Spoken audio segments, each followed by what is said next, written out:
The fridge hummed. The city skyline blinked through towering windows. And somewhere on an island far from her reach, her husband Woods Hudson was shirtless on a yacht, pretending she didn't exist. She hadn't heard from him in days. The last call she made went straight to voicemail. The last voicemail she received wasn't even meant for her. It was breathy. It was soft. And it wasn't her voice. She remembered standing still for 2 full minutes before deleting it. "Hello, my beautiful family. Please, I'm begging you, don't just watch silently. If you believe stories like this should reach more hearts, then like, comment, and subscribe. It helps YouTube push this video out. And it tells us these stories matter to you. Now listen closely. We had to trim the fluff in this tale so we can get straight to the point. No drawn-out descriptions, no sugar-coated lies, just raw, real storytelling. Because this is not just a story about betrayal. It's about a woman who was thrown away and still chose to rise. She walked to the counter and sliced a pear. Slow, robotic, trying to be gentle because her hands were trembling. Back then, Woods used to kiss those fingers, said they smelled like home. Now he didn't reply to texts, didn't ask about her checkups, didn't ask what name she'd picked. He was a man with a fortune built on contracts, but his promises had expired long before this pregnancy ever began. When Luna walked into the Hudson family office 2 days ago, Wood's assistant, Carla, flinched like she'd seen a ghost. "Is Mr. Hudson in?" Luna had asked. Carla stammered, looked at the clock, then her nails. He just stepped out. Important meetings. But on the wall behind her, Wood's coat was still hanging. Back at home, she stood by the sink and stared down at the city. There was no breakfast laid out for her this morning, no chef, no assistant, no one calling to ask how she slept. She took a bite of the pear. It was sweet. She nearly gagged. Her body was full of life, but her home felt emptied of it. Once, Woods used to whisper into her hair in the early mornings, quoting poetry, tracing her spine like it was something sacred. Now she slept alone, curled around pillows, whispering into the void. The doorbell didn't ring. No one came. She didn't expect them to. She moved to the nursery, still half finished. One wall had a wallpaper of clouds she picked months ago. The other 3 walls remained bare. Woods had promised they'd paint it together. Another broken promise, resting beside a crib she assembled herself. She pulled her phone from her robe pocket and scrolled. Still no message. Still no Woods. But there was one thing that did come through, a tabloid notification. Billionaire Woods Hudson spotted shirtless in St. Bart's. With mystery woman in coral bikini. Luna stared at the screen. Her fingers froze. The image loaded slowly. There he was, Woods, her husband, the man who hadn't called in 5 days. He was grinning, holding champagne. Behind him, the model in coral barely wore a smile or clothes. She didn't cry, not right away. She set the phone down like it had burned her fingers, walked to the mirror, stared. Her belly moved, one of the babies kicked. Still, no tears came, until the second kick. Then she wept, but quietly. She wouldn't let them hear her sobbing, not the girls. Later that evening, she sat at the dining table and wrote their names in her journal. Clementine. Cerise, she wrote, "He may be gone, but you will never be fatherless. You'll have me, and I will never abandon you." The phone finally rang. She picked it up, thinking, hoping it was Woods. It wasn't. It was his mother. "Luna," came Meredith Hudson's cold voice. "You should consider going back to wherever you came from." Luna blinked, silent. Meredith continued, "This family's image is fragile, and frankly, so are you." She hung up before the old woman finished her sentence. When she looked up again, the skyline of New York seemed sharper, like the lights were judging her too. It was 3 a.m. when Luna stopped pretending to sleep. The city outside shimmered in its own rhythm, cars still moving, lights still blinking, life carrying on. But inside the penthouse, there was nothing but silence, and a photograph that refused to disappear from her thoughts. She reached for her phone again. It wasn't just the image, Woods laughing on a yacht in St. Bart's with his abs flexing harder than his marriage vows. It was the caption beneath it. Hudson Empire's crown jewel spotted with Soraya Vale. Business meets pleasure? Soraya Vale. The name wasn't new. Luna had seen it scribbled on contracts, heard it in elevator pitches. A lingerie heiress who claimed her worth came from her own brain, but her brand exploded after Woods signed on as an investor. Woods had described her once as ambitious. Luna remembered the way his voice lingered on the word. Now that ambition had her husband's hand around her waist. Luna opened her call log again. Still no message. Still no missed calls. Her thumb hovered over Woods' name. She pressed dial. It rang. Once. Twice. Hey, he answered on the third. His tone casual. Breezy. Didn't expect you to be up. She said nothing. Luna? He asked again. You okay? Have you seen the news? She said finally. He sighed. Oh. That. Silence. Then, it's not what it looks like. She let out a dry laugh. She's wearing coral. You're not wearing anything at all. It was a networking trip. A networking trip, Luna repeated, with champagne and sunbathing. Photographers twist things, he said. You know how tabloids work. You didn't call for 5 days, Woods. He didn't answer that. She swallowed. Did you forget I'm carrying your daughters? That's not fair. No, what's not fair is being left in a penthouse where every hallway echoes with your absence. He let out a breath. We'll talk when I'm back. Click. He ended the call. Luna stared at the black screen, then let the phone slide off the couch. She didn't cry, but something inside her shifted, quietly and permanently. The next morning, she woke up to stillness. The chef didn't arrive. The cleaning staff didn't come. Even Carla, Woods' assistant, hadn't responded to her messages about the nursery painter scheduled for noon. She opened the fridge, half empty. Luna reached for her keycard and went down to the lobby. It didn't work. She tried again. Nothing. The security guard downstairs, Jesse, who always tipped his hat at her, wasn't at his desk. Another man was there, one she didn't know. He looked at her, recognized her, then tapped at his earpiece. I'm sorry, Mrs. Hudson, he said. You're not authorized today. Excuse me? Access has been temporarily suspended. Orders from corporate.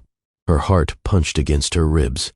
She turned, numb, and walked back up with the help of a resident, an old woman who looked at Luna's stomach, then looked away. In the elevator, Luna stared at her reflection in the chrome. She didn't recognize the woman in silk, barefoot, eyes hollowed by betrayal. By the time she made it back upstairs, her inbox had filled with 3 cancellation notices. OB/GYN appointment, canceled. Doula consultation, canceled. Prenatal yoga, on hold until further notice. All 3 had been arranged through the Hudson Family Foundation. She hadn't realized they controlled everything. At 5:42 p.m., the doorbell rang. She opened it, expecting maybe groceries. Instead, 2 uniformed security staff stood there. Not hotel staff, private detail. Mrs. Hudson, the taller one said, avoiding her eyes. We're here to escort you. To where? He handed her an envelope. Inside, a single line. For the sake of the company's brand integrity, we are requiring a temporary separation. Housing has been discontinued. M.H. Meredith Hudson. Of course. Luna shook her head slowly. You can't be serious. It's not our call, ma'am, the other man said. She looked around the penthouse one last time. The nursery wall. The journal on the kitchen counter. The baby monitor still in its box.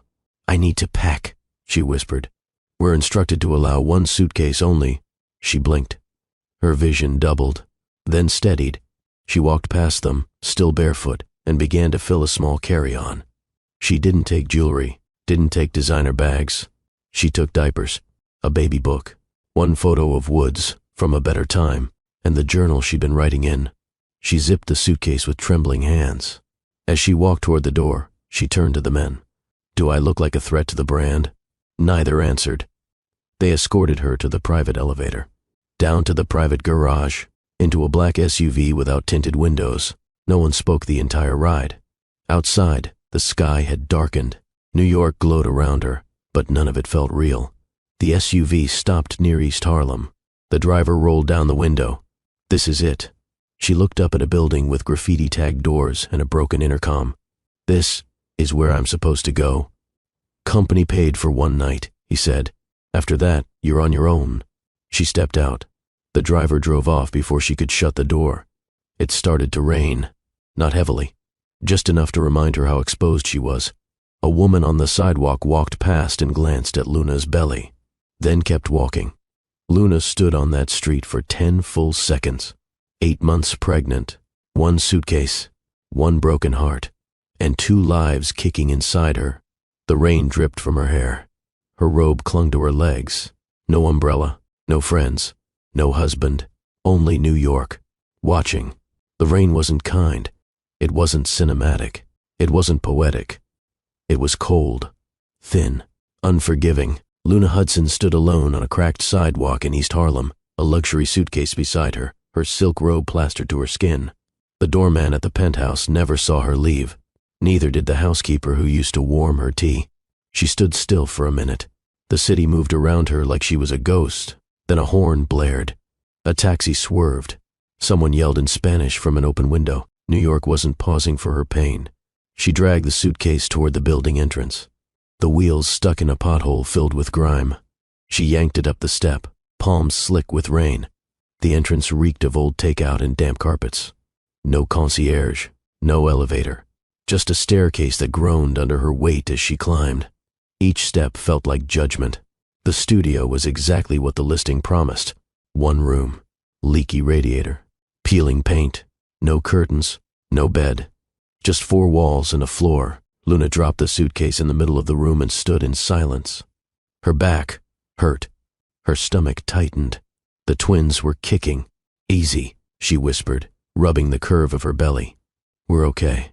Just give me 1 night." There were no sheets, no stove. She laid out a sweater from her suitcase and sank to the floor, curling up slowly. A tear slipped from her eye, down her temple, into her hair. She didn't wipe it. Morning came in pieces.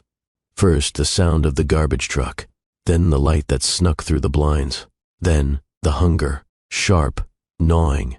She sat up stiffly, 1 hand on her belly, the other bracing her back. The robe still stuck to her thighs. Her hair matted from sleep and sweat. Her phone was at 3%. There were no missed calls. Not from Woods, not from anyone. By 8 a.m., she was walking again. She found a nearby pawn shop. The man behind the counter looked at her robe, her belly, then at the ring she placed gently in front of him. "Platinum," he said, squinting. "Decent diamond. Used?" "It was a wedding ring," Luna replied. He paused, offered her a figure. It was insultingly low, but she took it. With the cash, she bought a second-hand crib, a pack of prenatal vitamins, a half-used box of oatmeal, a thick notebook with flowers on the cover. The notebook cost more than she wanted to spend, but something about the flowers made her feel stubborn. She returned to the studio, set the crib up by herself, kneeling slowly, her back throbbing. The radiator rattled like it was haunted. Still, she smiled when the last screw clicked into place. She placed the notebook on the counter, opened it, and began writing. "Clementine, Cerise, your father may have left me, but I will never leave you. I will give birth with courage. I will not let shame define your names." Days passed. Then a week. Luna found a remote job proofreading and editing theater scripts for a small company uptown. They didn't care who she was married to. They cared that she could hit deadlines. She worked from a plastic chair near the window, her legs propped on the windowsill, the sound of sirens constant. Her fingers moved fast. Her brain stayed busy. She edited Shakespeare between Braxton Hicks. She kept the money in an envelope under her pillow. She bought canned tuna, crackers, fruit, water. She couldn't afford luxury, but she refused to beg. She kept writing in the notebook every night. Sometimes it was long entries, sometimes just a line. "Cerise, your name means cherry. I hope your cheeks look like mine. Clementine, I dreamed you had a full head of curls. We'll survive. We already are." One night, the pain hit harder than usual. She dropped her spoon mid-bite. She gripped the table, waited, counted her breath. It passed. Not yet. She wasn't ready. The next morning, she called her OBGYN again. Disconnected. She dialed another clinic. They had a 6-week wait. She hung up and leaned her forehead against the cracked tile of the kitchen wall. Still, she kept going. The twins kicked more often now. At night, she held her belly and whispered prayers she barely remembered from childhood. She didn't ask for Woods anymore. She asked for strength. By the second week, the air changed. She started recognizing the neighbor across the hall, a woman with sharp eyeliner and a baby on her hip. The woman offered Luna a plastic bag filled with baby clothes.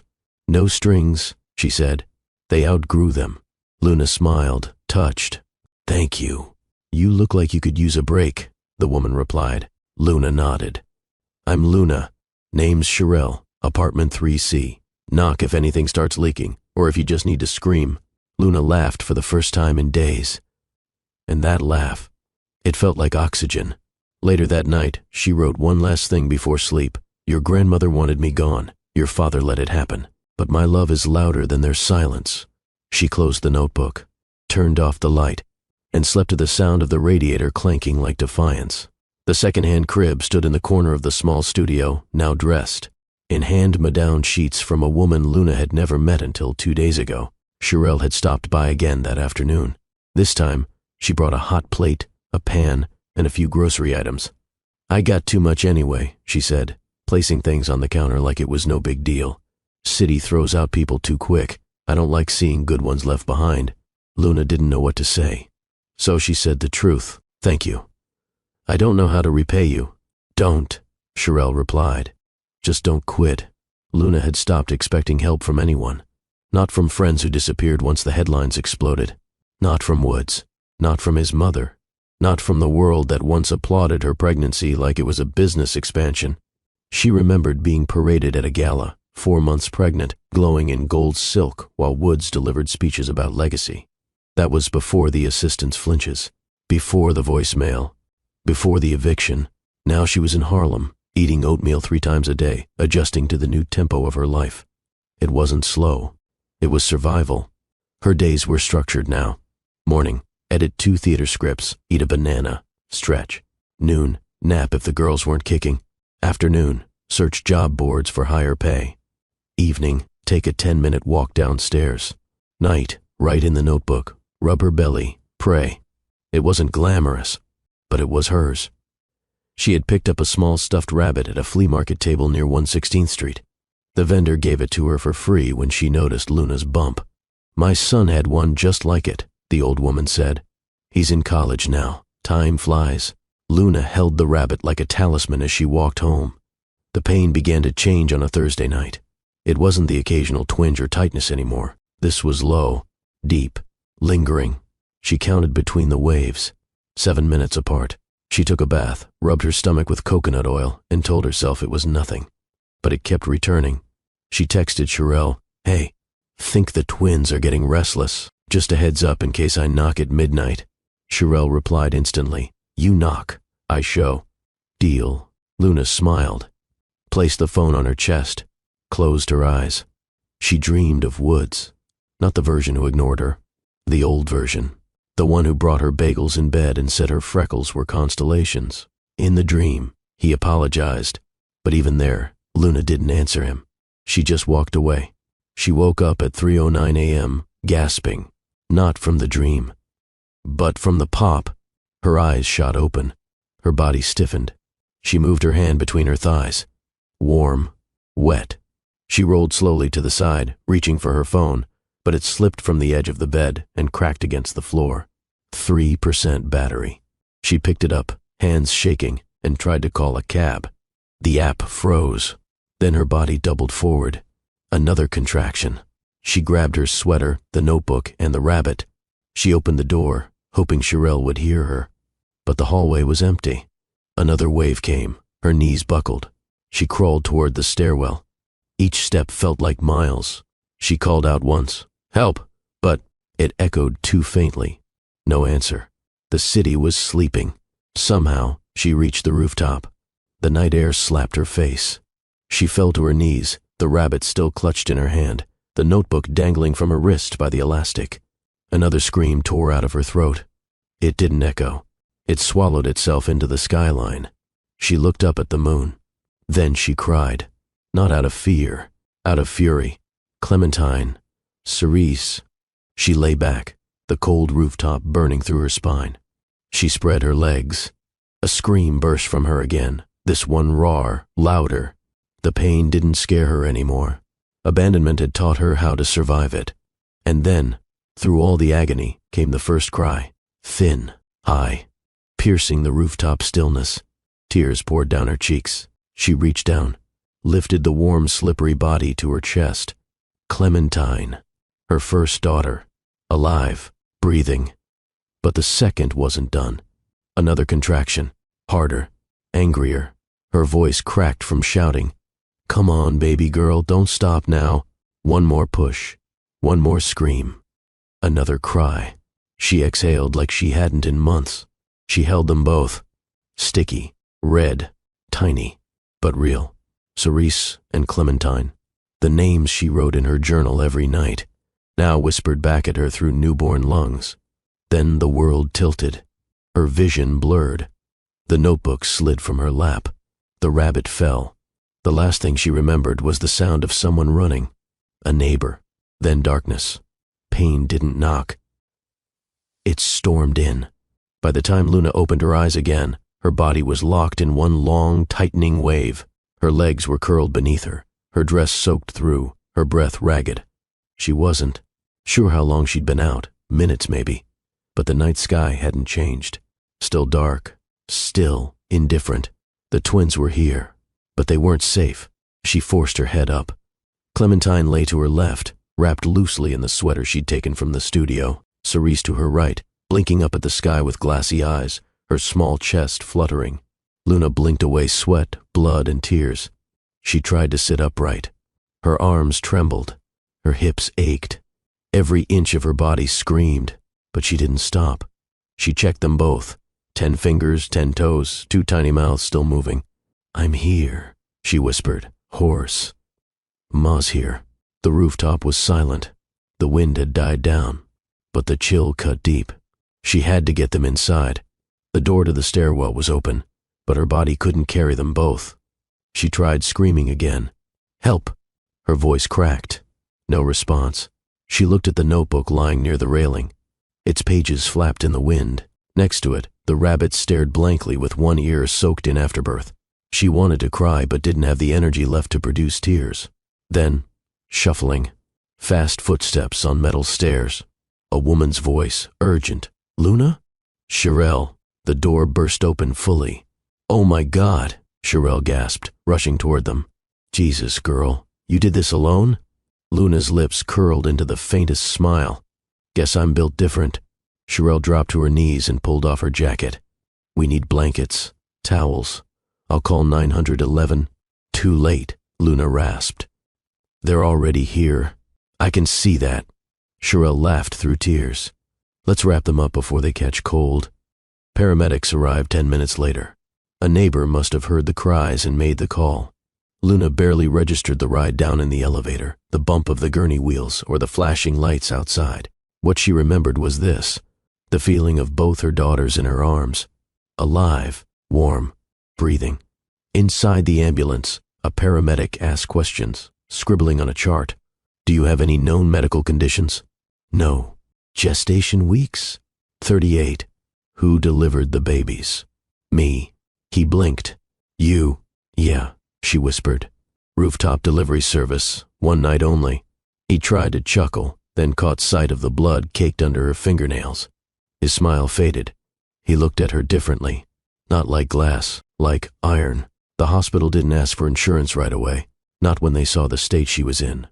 The twins were whisked off for immediate evaluation, but the doctors assured her they were stable. Luna was wheeled into recovery. She was barely conscious but kept murmuring the names. Clementine, Cerise, over and over, like a prayer she refused to forget. When she opened her eyes again, hours had passed. A nurse stood nearby, adjusting the IV drip. You're one lucky woman, she said gently. Luna blinked. Where are they? They're okay, both in the NICU, strong lungs, strong vitals. Luna exhaled. A few minutes later, a social worker entered. Mid-30s, kind face. She spoke slowly, gently. We want to understand what happened. The neighbor said she found you on the rooftop? Luna nodded. I didn't have time, she whispered. No one came. I just had to. The social worker gave a small smile. You did what you had to do, and you did it. They're alive. That's what matters. Then she paused. There's someone here asking for you. Luna tensed. Ooh, the door opened, and in walked Woods Hudson, hair messy, beard untrimmed, dark circles beneath his eyes. No designer suit, no entourage, just a man who looked like he hadn't slept in days. He stopped at the foot of her bed. His eyes moved from the monitor to the floor, then to her face. "Luna." She turned away. "Don't. I didn't know," he said softly. "You knew my due date," she said coldly. "You knew I had no one. They told me you left. They told you what you wanted to believe." Woods stepped closer. She didn't look at him. He reached out, hesitated, then dropped his hand. "I came as soon as I heard." "Too late," she whispered. The room was quiet for a long beat. Then the door creaked again. A nurse rolled in two tiny bassinets, Cerise and Clementine, swaddled in soft pink, cheeks warm and plump. Luna sat up slowly, ignoring the pain, and stretched her arms. The nurse helped her lift the girls. Woods took a step closer. Luna held them tighter. "These girls saved me," she said, staring at them. "Not you." Woods froze, then nodded. He didn't argue, didn't ask to hold them. He just stepped back, eyes glassy. "I understand," he said quietly. He turned to leave. Luna didn't stop him. Not yet. Her strength wasn't for him. Not now. It was for the daughters resting against her heart. The nurse gently adjusted Luna's pillows as Clementine suckled at her chest. Cerise was asleep in a bassinet by the window, curled like a comma, peaceful. Outside, dawn had begun to rise, slipping shyly across the city skyline like an apology after the storm. Luna's body ached everywhere. Her back, her thighs, her hands, still bruised from gripping stone. But her heart? It beat differently now. Not broken, not whole, rewired. The hospital room was warm, but not luxurious.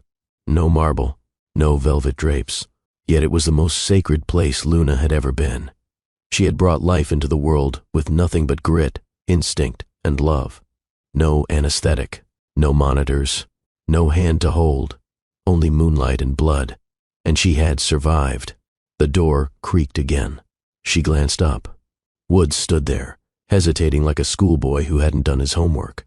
This time, he wasn't in a rush. This time, he knocked. She didn't say anything. So he spoke first. "I brought them something." He stepped forward slowly, holding two small, gift-wrapped boxes. She looked at him flatly. "Do they come with receipts?" Woods let out a dry chuckle. "I deserve that." She didn't smile. He placed the boxes on the table near her bed. They're lockets, with their initials engraved. Just something permanent. Funny. You don't strike me as someone who commits to permanence. Silence. Then, "Luna, I came because I needed to see them. And you. And to say I'm sorry." "Sorry doesn't wipe blood off concrete," she said. "I know. You left me," she continued, her voice low but sharp. "You let your mother make decisions for you. You let money speak louder than vows. You didn't just cheat with Soraya. You abandoned your family." Woods didn't flinch. He nodded slowly. "Every word you said is true." Luna turned her gaze toward Clementine. "She cried before I did," she whispered. "My body tore for hours. But the moment I heard her, it all made sense." He looked at her, silent. "I don't want comfort from you," she said. "I want clarity." "You deserve it," he replied. "And I don't have it yet. All I know is I lost myself, Luna. Somewhere between boardrooms and beach houses." "No," she said firmly. "You didn't lose yourself. You chose yourself. Every day. Over me. Over them." Woods stepped back like the words had pushed him. "I don't want you to forgive me now," he murmured.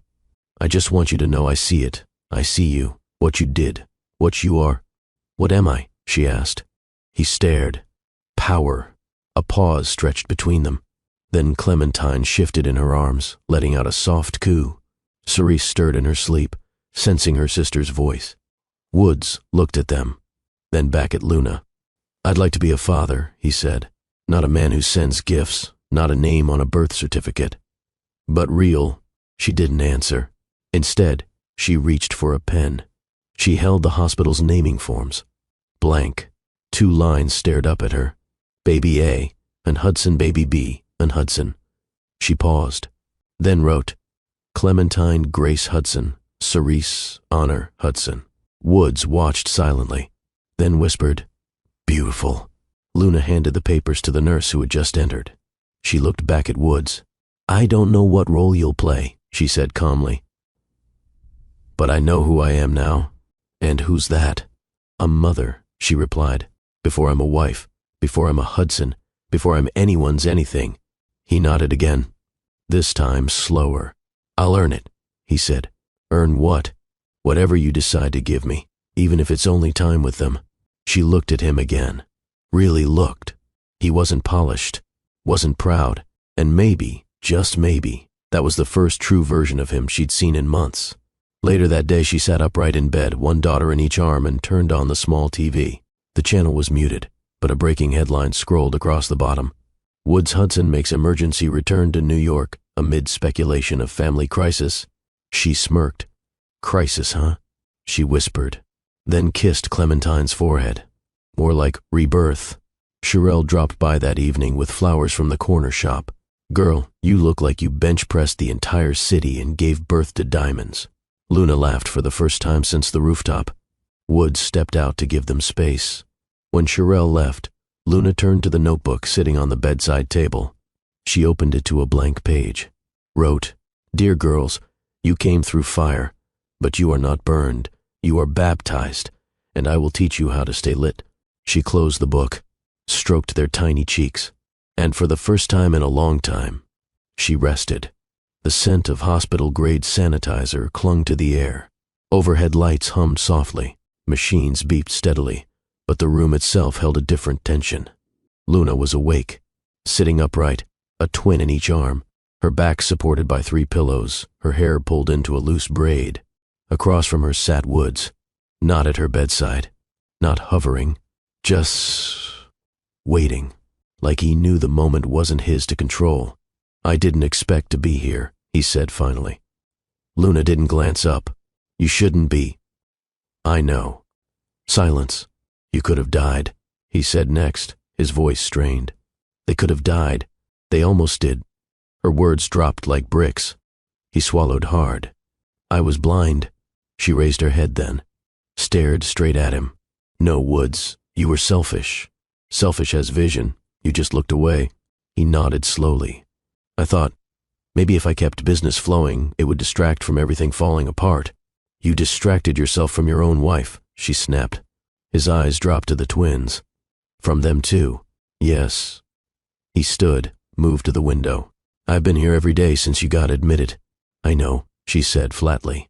"I wasn't sure you noticed." "Oh, I noticed," Luna replied. "You come in when I'm asleep. You leave flowers, stuffed animals, formula. You think those things equal fatherhood?" He turned, guilt plain on his face. "No." "Then what do you want?" "To start over." Luna adjusted Cerise in her arms, careful not to wake her. "You don't get to start over just because you showed up after the damage was done. I'm not asking you to forget," he said. "I'm asking for a chance to learn." "To do what?" "To be present." Luna tilted her head. "Where was this presence when Meredith told me to vanish? When your assistant locked me out? When I had to bleed on a rooftop just to bring our daughters into this world?" He clenched his fists. "I believed them. That you ran, you didn't even check." He didn't speak. "I screamed, 'Woods!'" she said, her voice trembling. "Not just in labor. For weeks before, I screamed through silence, through absence, through fear. I heard none of it. That's because you weren't listening." Clementine stirred. Luna hushed her gently, eyes still locked on Woods. "I used to picture you in the delivery room," she whispered. "Crying when you saw them, cutting the cord, holding my hand." He swallowed again. "I thought you'd kiss my forehead and say I was your hero." A tear slid down her cheek. "Instead, I held them by myself, with hands shaking and legs numb and a robe soaked in blood." Woods stepped closer. "Luna, I don't know how to fix that." "You can't, but I can try to be better." She looked at him, exhausted but sharp. "Then do it for them, not for me. I want to do it for all of us." "Too late for that."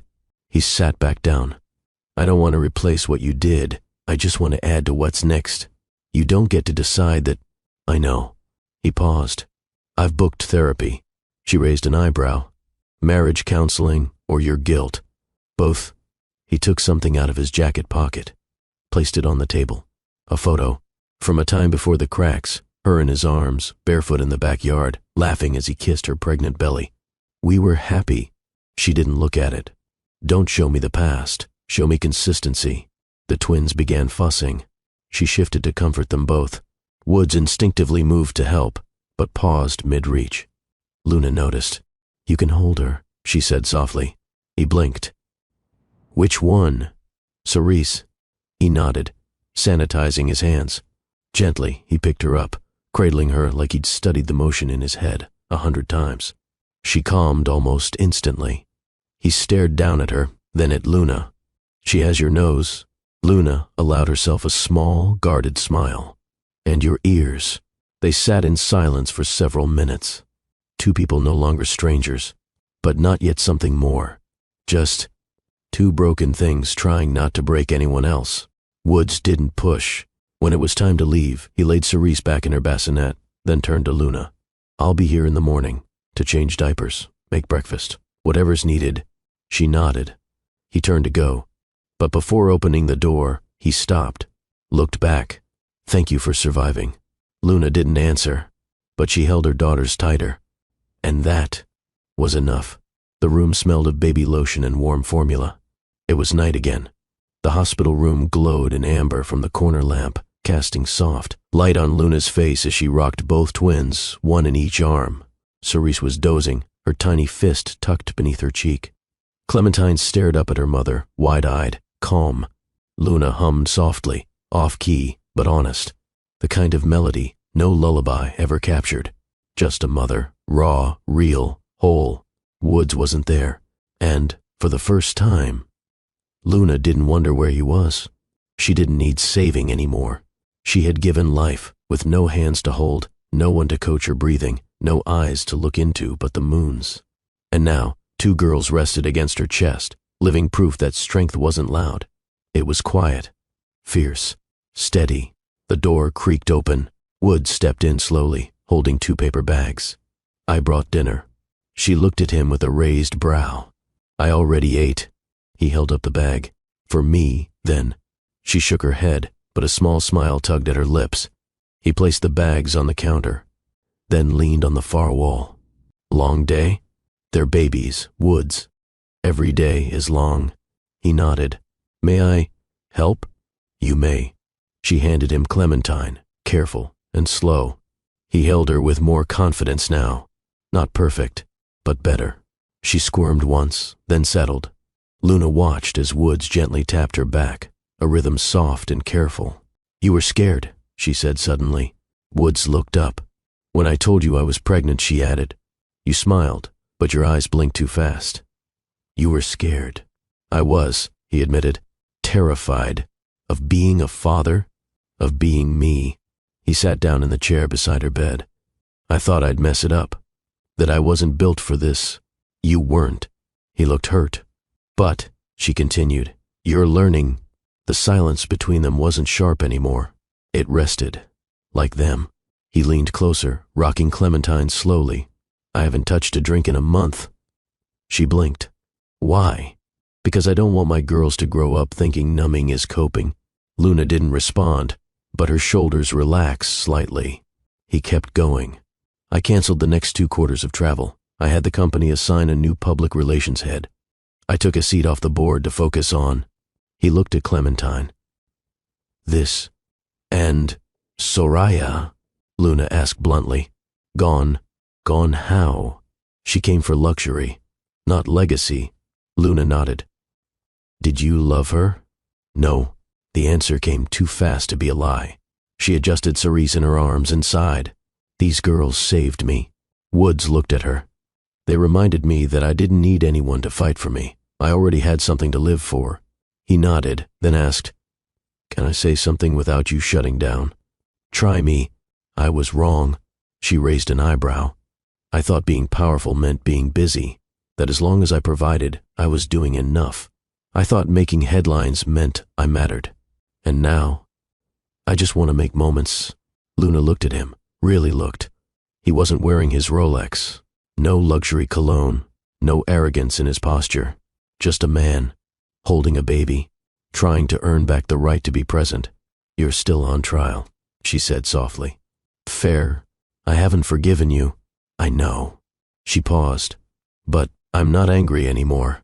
He exhaled slowly, like he'd been holding that breath since the rooftop. Later that night she laid both twins down. Woods was folding receiving blankets at the foot of the bed, slow and careful, as if the fabric might shatter. I still remember our first apartment, she said suddenly. Me too. You forgot to fix the faucet for 3 weeks. And you used to leave your tea bags in the sink. They both smiled. But then Luna's smile faded. We used to talk about everything. I stopped listening, and I stopped trying. Silence. But we're not those people anymore, she said. Woods nodded. No, he replied. We're better, if we choose to be. He stood at the door, about to leave for the night, then turned. Can I say goodnight to them? She gestured toward the bassinets. He knelt beside each one. Kiss for you, he whispered, pressing his lips to Cerese's forehead. And you, he added, brushing Clementine's hair gently. He stood again, then looked at Luna. I'll be back in the morning. She nodded. He opened the door, then paused. Luna. She looked up. Thank you for not breaking. She held his gaze. I did break, but I rebuilt. He left. And Luna sat back on the bed, legs curled under her, the moonlight outside spilling across her feet. She opened the notebook again. Wrote, They say healing is linear. It's not. Sometimes it's a step forward. Sometimes it's blood on concrete. But it's still healing. She closed the book and smiled. Hello, my beautiful love and Twilight family. If you're still here with me, I want you to prove it by dropping a comment that says, I am with Dr. Phillips. That way, I'll know my real family is still riding along with me till the very end. Don't just stop there. Hit that like button, subscribe, and share this story with your loved ones. Imagine how many hearts we can touch together if every one of us shares this with just one friend or family member. Your love, your comments, your support, it's what keeps this channel alive and helps YouTube push these stories to people who truly need them. So let's do this together as one big family. Now sit back, relax, and let's dive deeper into this incredible story. The rain returned the day Luna was discharged. It wasn't violent, just steady. A quiet drizzle that seemed to follow her from the hospital doors to the waiting cab Woods had insisted on sending. She didn't argue, not because she'd forgiven him, because carrying 2 newborns and their hospital bags in that weather while soaked to the bone wasn't heroic. It was dangerous. She had already survived enough.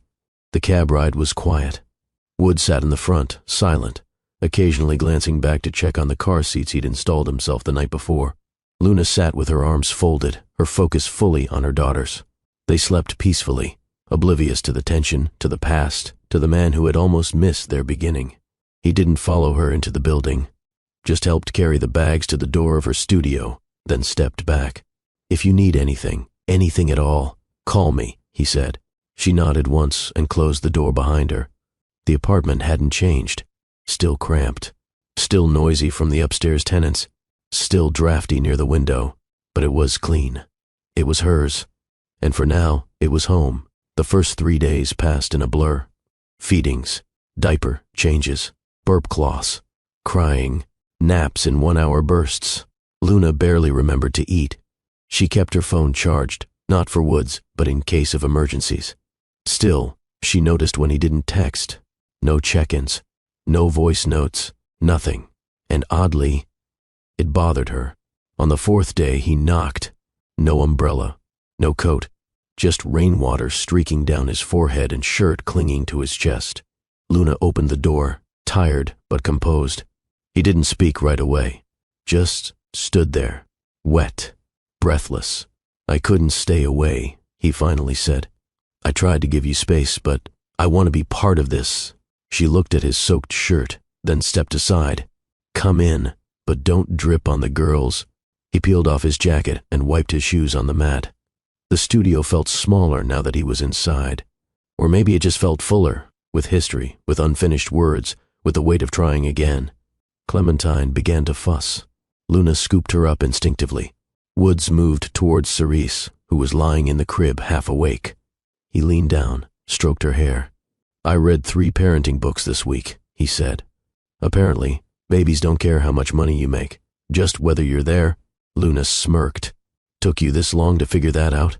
I'm a slow learner. She looked at him. Then let's see if you're consistent. He spent the entire evening there, washed bottles, took out the trash, even helped rearrange the crib placement so Luna could reach both girls at night. He didn't talk much, didn't press. He just showed up. The next day, he came back, this time with groceries. Then again the next, with formula and clean onesies. By day 5, he had a key. By day 6, he knew where everything went. And by day 7, Luna didn't flinch when he kissed Clementine's forehead without asking. Still, she hadn't let him touch her, not even accidentally. When their fingers brushed, she pulled away. He noticed, but said nothing. On the 10th day, he arrived late. His tie was gone, his shirt sleeves rolled up, hair slightly messy, like he'd been somewhere he didn't want to be. She didn't ask. He didn't offer. Instead, he reached for Cerise and cradled her close. Luna watched from the kitchenette. You're good with them, she said. He looked up, surprised. Thanks. They respond to your voice. Maybe because I never shut up when I'm here. She laughed softly. Or maybe because they're learning who you are. He looked back down at Cerise. I hope they don't remember who I was. That night, after the girls were asleep, Luna sat by the window, arms wrapped around her knees. Woods stood in the doorway, unsure. You okay? He asked. Yeah. Pause. Can I sit? She nodded. They sat side by side, not touching, not talking for a while. Then she spoke.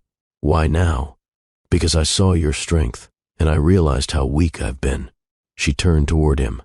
I survived because I had to. You're here because you chose to. He nodded. And I'll keep choosing to. The rain tapped against the glass. Not heavy, just steady. Woods leaned back and looked at her. Luna, don't. Not yet.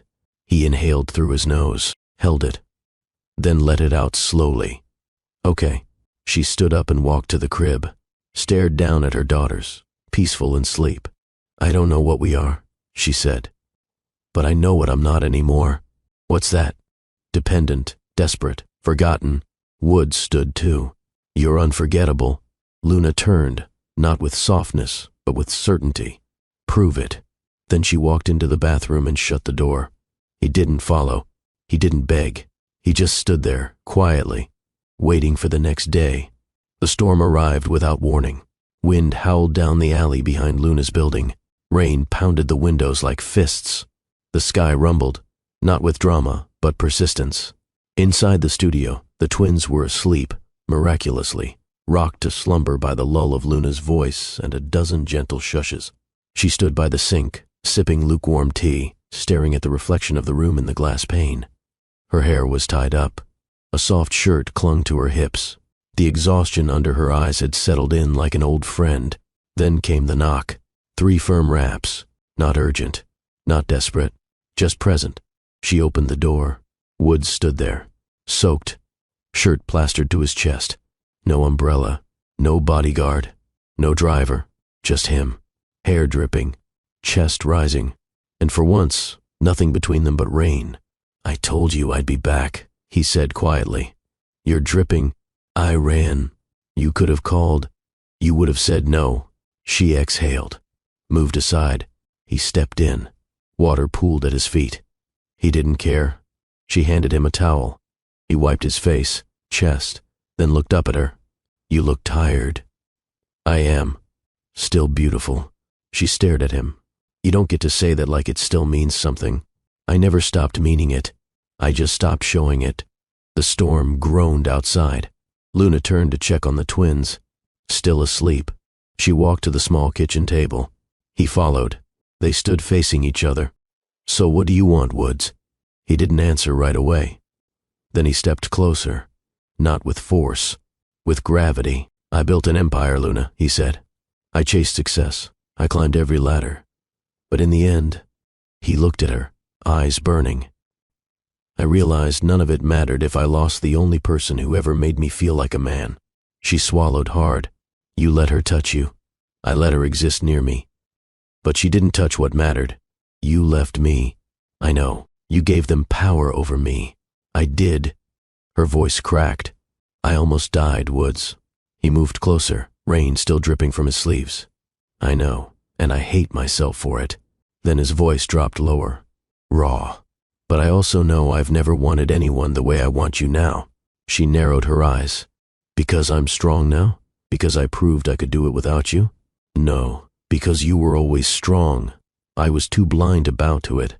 He stepped closer, inches from her now. I used to trace your spine like a fool who thought you were delicate. But you're not. Her breath caught. You're fire, he whispered.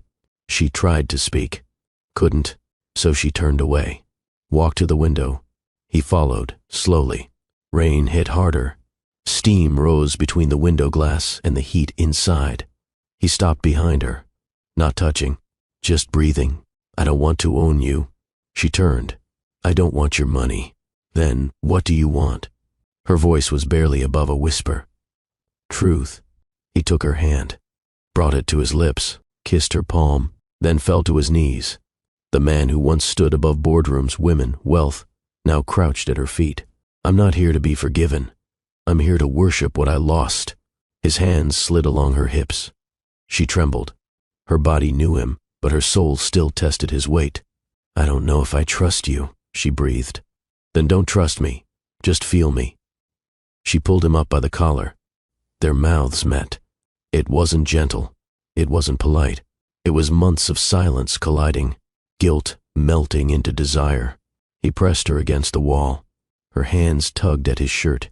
Wet fabric clung to his skin. Buttons gave way. She lifted his shirt over his head, tossed it. Her fingers raked through his hair. His lips devoured her neck, her jaw, her collarbone.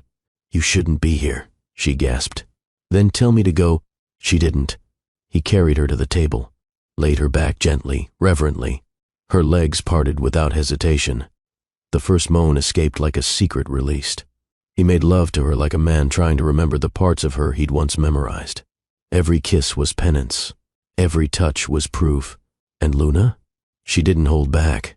She arched. She cried out. She gripped his back until her nails left trails. She gave him every part of her pain and demanded he feel it in return. When it was over, they didn't speak for a long time. Just lay in the afterglow, breath shallow, skin damp from more than just rain. Eventually, she whispered, This doesn't mean I forgive you. I know. You hurt me. I'll carry that forever. You don't get to fix it with sex. I'm not trying to fix it. I'm trying to deserve it. She turned her face toward him. He kissed her cheek, her shoulder, the inside of her wrist. I'll wait, he murmured. For as long as it takes. She didn't promise him anything. She simply lay beside him, wrapped in silence, strength, and the storm that finally stopped. The morning after the storm was golden and quiet. Sunlight streamed through the thin blinds, resting gently on the floor. The kind of light that didn't ask for attention. It simply arrived, steady and warm. Luna stirred first. The table was behind her now. The man beside her was still asleep. But her body wasn't tender from regret. It was sore from choice. She sat up slowly, pulling a sheet over her chest. Clementine whimpered in the crib. Cerise followed with a fuss. No screaming, just that soft, sleepy noise that said, Mama, we're ready for you now. Luna padded to the crib, lifted both girls with practiced ease, and nestled them onto her lap, rocking gently. Behind her, Woods woke up. His arm reached out, searching the space she no longer occupied. Then he sat up. She didn't look at him right away. He didn't speak. After a few moments, she said, The bottles are in the fridge. He stood, nodded silently, and walked over. She expected him to fumble, drop something, ask a dozen questions. But he didn't. He warmed the bottles, tested the temperature on his wrist, brought them to the couch, and gently cradled Cerise in his arms. Luna raised a brow. Been practicing? Every night I wasn't here. For 10 minutes, the only sounds in the room were sipping and baby sighs. Then Luna broke the quiet. You remember when you said you'd wait for forgiveness? He nodded. Good, she said, because I don't know what this is yet. Woods didn't take it personally. He just smiled. Then, I'll keep showing up. And he did. The days that followed looked different. He arrived at 6 a.m., changed diapers, wiped down counters, made coffee exactly how she liked it, Strong, 2 sugars, no milk. He didn't overstep, didn't act like he lived there, but he never forgot a single thing about the girls. One evening, Luna watched from the bathroom door as he sat cross-legged on the floor, whispering lullabies to Cerise while rubbing Clementine's back. She saw him fold laundry, mess up the folding, and redo it without complaint. She saw him fall asleep mid-burp session with Cerise sprawled on his chest, drool soaking through his shirt. He wasn't flawless, but he was present. One night, Luna asked, "Why now?" Woods looked up from washing baby bottles. "Because I wasted enough time pretending I could balance it all without losing anything. Then I realized I'd already lost you, and if I didn't fight for this now, I'd be watching another man hold what should have been my legacy." She folded her arms. "You can't claim us like property." He looked at her, dead serious. "I'm not claiming you. I'm earning your trust. Again. From zero." He never mentioned Soraya again. He never asked to stay the night. He never made it about himself. He just kept showing up. By the second week, Luna no longer questioned it when he held Clementine for hours while she worked on a theater script. By the third, she gave him a key. By the fourth, he began staying until the girls fell asleep, and sometimes she let him fall asleep on the floor beside them. One day, Luna caught herself laughing. Not a chuckle, a real laugh. Woods had tried to burp Cerise and ended up wearing half a bottle on his shirt. His expression of pure betrayal was too much. Luna laughed until she cried. Woods just stared at her, dazed. "You haven't laughed like that since..." She wiped her eyes. "Don't finish that sentence." "Okay," he said, still smiling. That night, after the girls were asleep, he reached for her hand. She let him, but when he leaned in to kiss her, she pulled away. Not coldly, but firmly. "I'm not ready." He nodded. "You don't owe me anything." They sat in silence for a long while. Then Luna whispered, "Do you regret it?" "The affair?" "No, the whole thing. Us. Them." He turned to her, eyes sharp. "Never." Later, while brushing her hair, she paused in the mirror and whispered to her own reflection, "I didn't forgive him yet." Then, softer, "But I forgave myself." She went to bed alone. But this time, it wasn't loneliness. It was peace. It was a quiet Tuesday afternoon. Luna was at the kitchen sink, rinsing a mug that still smelled faintly of coffee and sleep. A soft jazz melody played from a cheap speaker on the windowsill. Outside, a breeze teased the laundry on the line. The girls were on the floor nearby, propped against firm pillows surrounded by a collection of rattles, plush animals, and teething toys. Cerise babbled loudly, drool on her chin. Clementine gnawed her fingers with laser focus. And then, a sound, barely formed, slightly slurred, but unmistakable.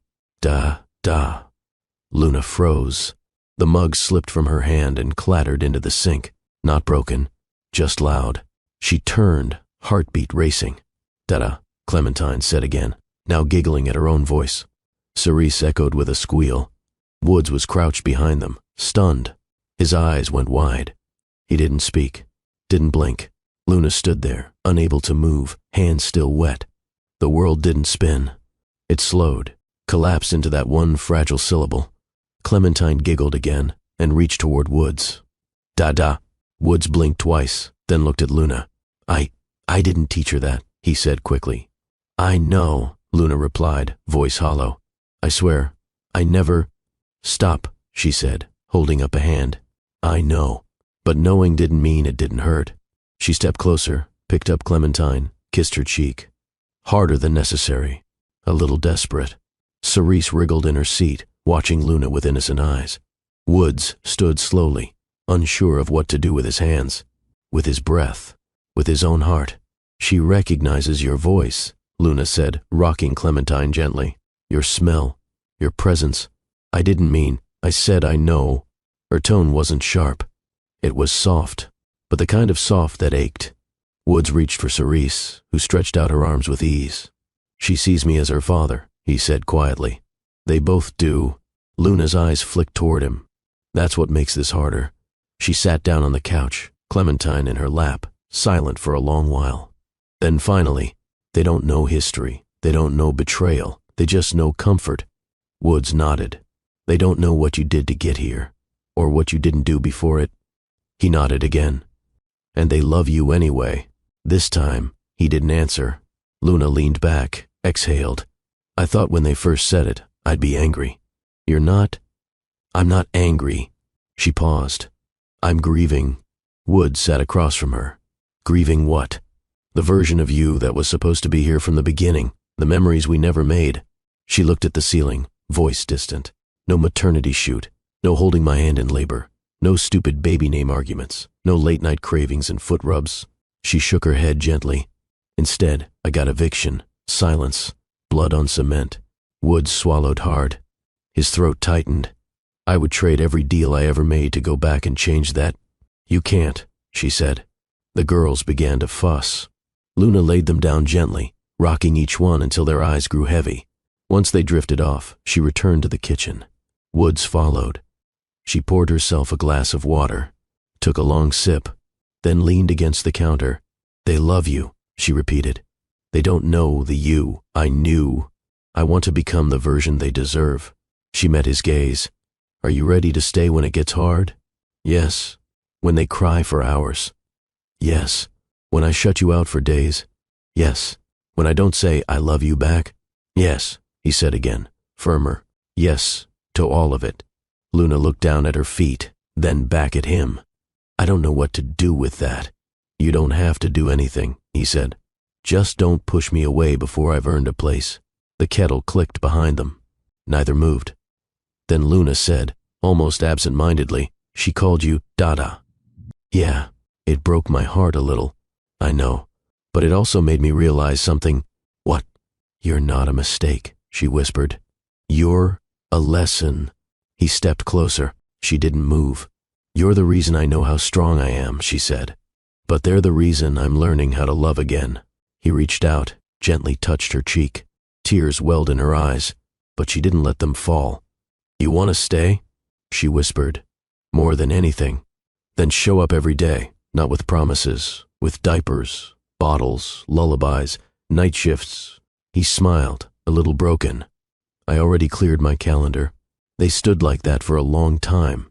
Then she stepped away, back to the crib, back to her girls, back to the love that was always guaranteed. Woods didn't follow this time. He simply picked up the discarded bottle, rinsed it, dried it, and placed it on the rack. He knew now. Love was earned in the ordinary. The taxi ride to Midtown was silent. Luna stared out the window, watching the skyline sharpen with every block. The city hadn't changed, but something inside her had. She wore a plain black blouse, jeans that finally fit again, and a baby carrier strapped across her chest. Cerise slept against her, tiny breaths warming her skin. Clementine rested on her lap, bundled in pink. Across from her sat Woods, hands on his knees, shoulders squared, not speaking unless spoken to. They hadn't told anyone they were coming, especially not Meredith. When the elevator opened to the private floor, Luna stepped out first. The penthouse looked untouched, immaculate, modern, expensive. The scent of lavender polish still lingered. Fresh orchids stood in the foyer. Everything gleamed.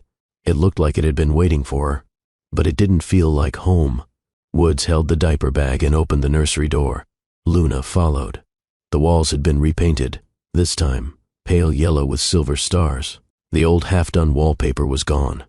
In its place, new cribs, matching ones, a rocking chair, a shelf with books and soft lighting. She walked to the window and looked out. Same view, same skyline. But it no longer towered over her. Now, it just looked distant. Woods stepped in beside her. I didn't touch your old things. They're still where you left them. She turned to him. I don't care about things.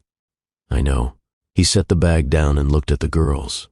They deserve space, safety, clean air, a quiet place to rest. And so do I, she said sharply. You do, he nodded. You deserve everything. She faced him fully. I didn't come here for comfort, Woods. I know. I didn't come here for you. I know that too. He took a breath. Then why are you here? She looked at Cerise, still sleeping on her chest. Then at Clementine, cooing softly in her arms. For them, she said. I want them to see their mother rise in the same place she was broken. Woods's eyes softened. You're not broken anymore. No, she said. I'm rebuilt, stronger, smarter, He stepped closer. You can have everything. Shares, assets, the foundation. You name it.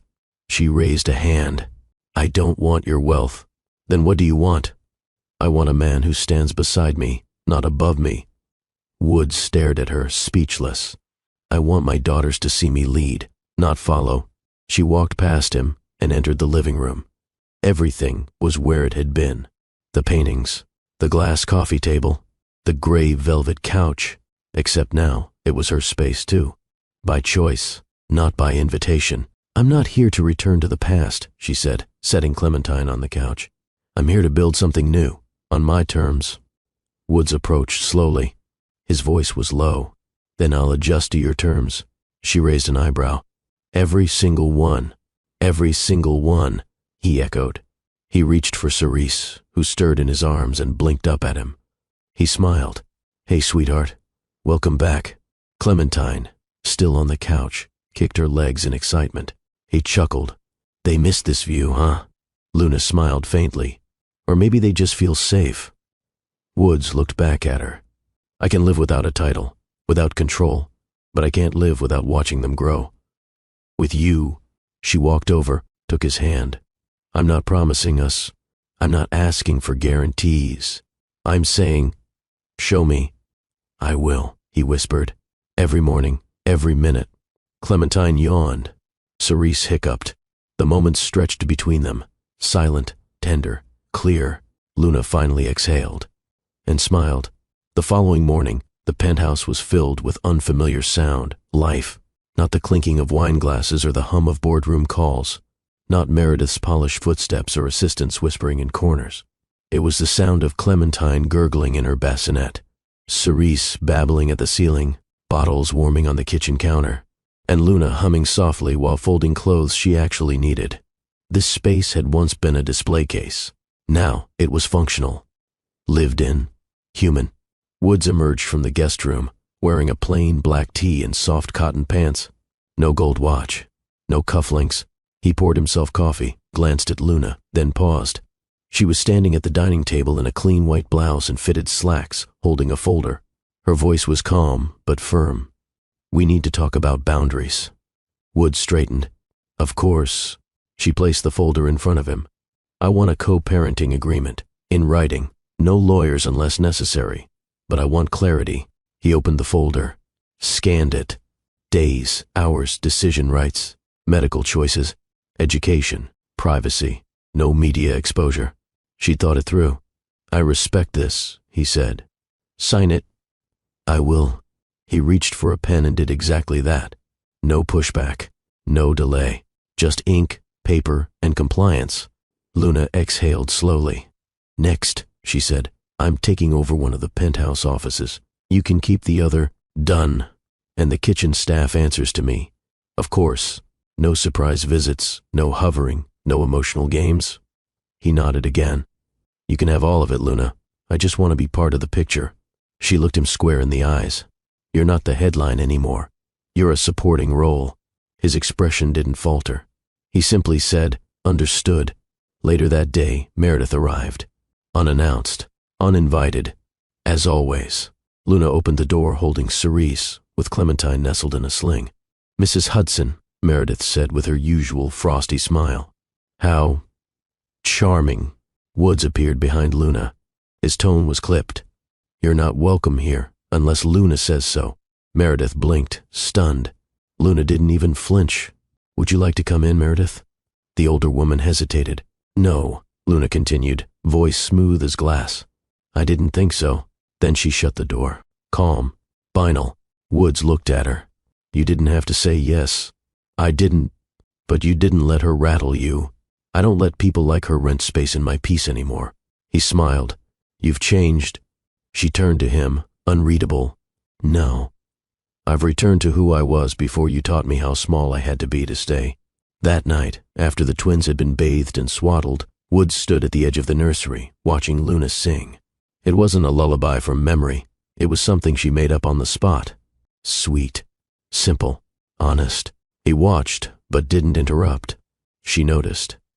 After laying the girls down, she walked past him into the hallway. He followed. In the kitchen, she turned and leaned against the counter. You want to rebuild us? Yes. You want redemption? No, he said firmly. I want relevance. I want to matter to you again, not as a man who failed, but as one who learns. She tilted her head. I don't need a savior. I know. I don't need your apology every day. Then I'll show you my effort instead. She paused, then stepped forward. I'm not giving you a second chance to make me a wife, she said. I'm giving you the opportunity to show our daughters what a man does when he finally grows up. I can do that. I'm watching. He nodded. Then I'll make sure there's something worth seeing. She looked at him, hard, unblinking. Then, pick up the toys in the living room. And if Cerise wakes, it's your turn tonight. Yes, ma'am. He smiled, not the charming kind, the grateful kind. The weeks that followed weren't magical. They were practical. No candlelit dinners, no grand gestures, no declarations of rekindled romance. Just diapers, night feeds, burp cloths, spilled breast milk, and midnight lullabies. And Woods was there for all of it. Luna didn't treat him like a partner. She treated him like a teammate. And Woods never tried to change that.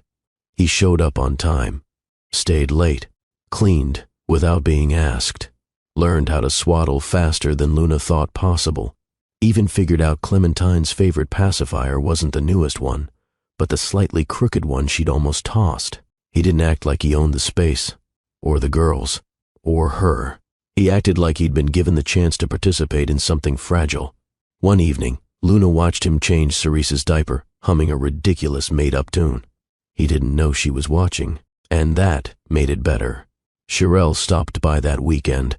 She stood in the doorway, hands on hips, surveying the penthouse like a mother hen in sneakers. Damn, Luna, she grinned. You upgraded. Luna laughed. Let's just say I took control.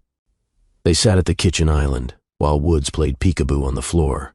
Cherelle sipped wine and whispered, So, what is he now? Roommate? Baby assistant? Reformed house ghost? Luna smiled. He's their father. And to you? She took another sip of her drink. He's not my mistake. Later that night, Woods handed Luna a cup of tea just how she liked it. Hot, plain, no sugar. You and Cherelle talked about me, didn't you? Luna smirked. A little. He leaned against the counter, arms crossed. I know what I was before, the disappearing man, the headline husband, the absentee father. And what are you now? She asked, learning. She didn't respond with praise, didn't give him a ribbon for doing the work. She simply nodded. One afternoon, Woods offered to take the twins to the pediatrician solo. Luna had a deadline with her editing job and hadn't slept well. At first, she hesitated. Then she handed over the diaper bag without a word. When he returned 2 hours later, with printed records, 2 fresh bibs, and stories about how Cerise farted during the weigh-in, Luna didn't smile. She just took the bag, thanked him, and went back to her laptop. Because this wasn't about applause. It was about reliability. One night, Luna woke up to Clementine crying. She sat up, groggy, but Woods was already at the crib. He rocked her gently, whispering, I'm here. It's okay. Daddy's got you. And Clementine quieted. Luna watched from the bed. Didn't interrupt. Didn't assist. Just observed. The man who once disappeared now remained. The next morning, she found Woods in the kitchen. Shirtless, hair messy, trying, and failing, to make eggs. She watched as he overcooked them, muttered something under his breath, then looked up when she chuckled. I see you've mastered fatherhood but not breakfast. I'm multitasking, he defended. There's 2 of them, and only 1 spatula. Step aside, she said, taking over. He raised his hands in surrender. They ate together at the island, her standing, him sitting, babies in swings beside them. It wasn't romantic. It was real. Later that afternoon, Luna found a letter on the dresser. Handwritten. Brief. Luna, I'm not chasing the past anymore. I'm here for the present. And if you ever decide to open the door to something new, something earned, I'll be. Standing outside with both hands full of diapers and devotion. No rush. Just roots. W. She folded the letter and tucked it into her journal, said nothing, but didn't throw it away. That evening, Woods took the guest room again. He didn't ask for her bed. Didn't press his presence where it wasn't invited. Just kissed Clementine's forehead, then Cerise's. then turned to Luna and simply said, "Good night. You're doing amazing." She paused, then whispered back, "So are you." The girls were napping. Soft lullaby music played from a corner speaker. The penthouse was calm, the kind of calm Luna hadn't felt in months, not silence, but steadiness. She sat by the window with her journal open in her lap, pen in hand, tea beside her. Outside, the sky shifted from coral to blush as sunset approached. Woods walked in quietly, wearing socks and a t-shirt, his usual sharpness stripped away. She didn't look up right away, but she spoke. "Do you think love makes people weak?" He leaned against the opposite wall. Thought for a second. "No," he said. "I think ego does." She looked up now. Woods stepped closer, not too close. "Love made me better," he continued. "But pride made me disappear. And fear made me cruel. You always spoke like you were the smartest man in the room. I was terrified you'd realize I wasn't." Luna turned a page in her journal. "I loved you," she said, "long after I should have stopped." "I never stopped loving you," he whispered. "You stopped showing it. I didn't know how." "Well, now you do." He nodded. "Because you taught me." A pause stretched between them. Not tense, just true. She closed the journal gently. "People think walking away is strength," she said. "And sometimes it is. But staying when it's hard?" He asked. "Staying without control, without entitlement. That's real power." He stepped closer. "I want you to know, I never saw your strength as threatening. I just didn't know how to stand beside it without losing myself." She nodded. "Then maybe it wasn't me you were afraid of. It was you." The girls stirred in the nursery. Neither parent moved to check. Both had learned the difference between real cries and sleepy grunts. Luna folded her arms. "You're not here for forgiveness, right?" "No. You're not here to reclaim what you lost." "No." "Then why are you still here, Woods?" He stepped forward, slowly, deliberately. "Because I finally understand that love isn't a title, it's labor, and I'm willing to work." She inhaled deeply, let it settle, then asked, "And what if I choose not to let you back in?" "I'll still show up. You'll still love me?" He nodded. "Because love isn't weakness," he said, voice steady.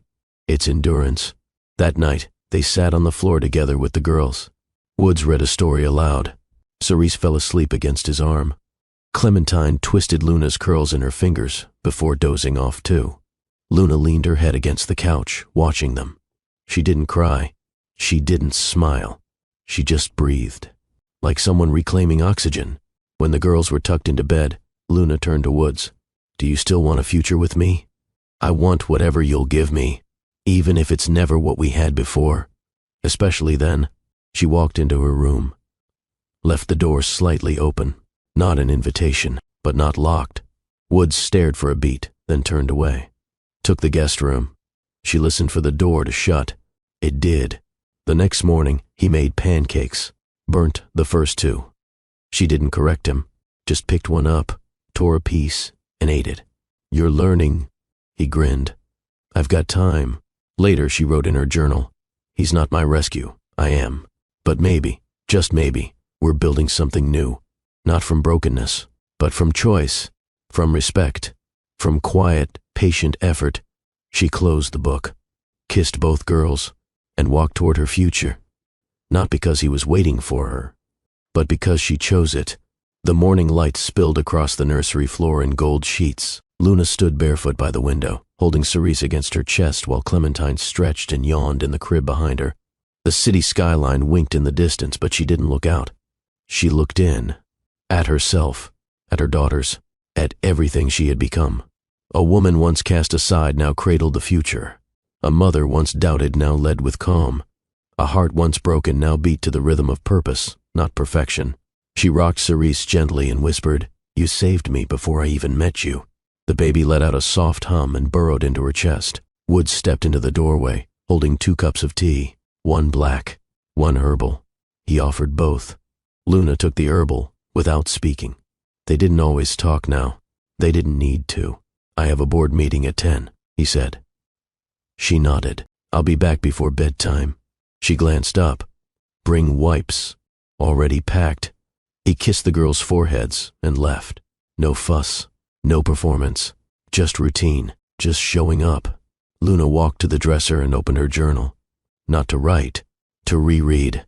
Pages of grief, of survival, of names written in hope when all she had was uncertainty. She had once scribbled dreams in this book while sitting on a tile floor in Harlem, eating instant oats and wondering if she'd be enough. Now, the woman holding that journal was unrecognizable from the one who started it, not because she'd changed into someone else, but because she'd finally become who she'd always been. That afternoon, she took the girls for a walk. No driver, no nanny, just her and a double stroller moving down a shaded avenue. Neighbors smiled. People stared, not at the babies, at her. They didn't know the story. They didn't see the rooftop, the rain, the eviction, the blood, the betrayal. But Luna didn't need their validation.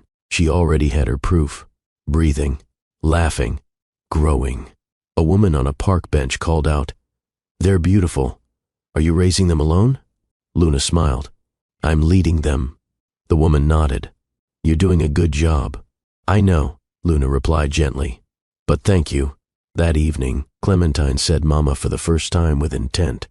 No mimicry, no babble, just one clear word as she reached for her mother's face. Luna froze, then knelt and held her daughter close, letting the moment brand itself into her soul. She whispered, "Yes, baby, I'm mama. And I always will be." Cerise clapped her hands beside them like she understood the occasion. Later, Luna recorded a voice note on her phone, not to post, not to share, just to capture.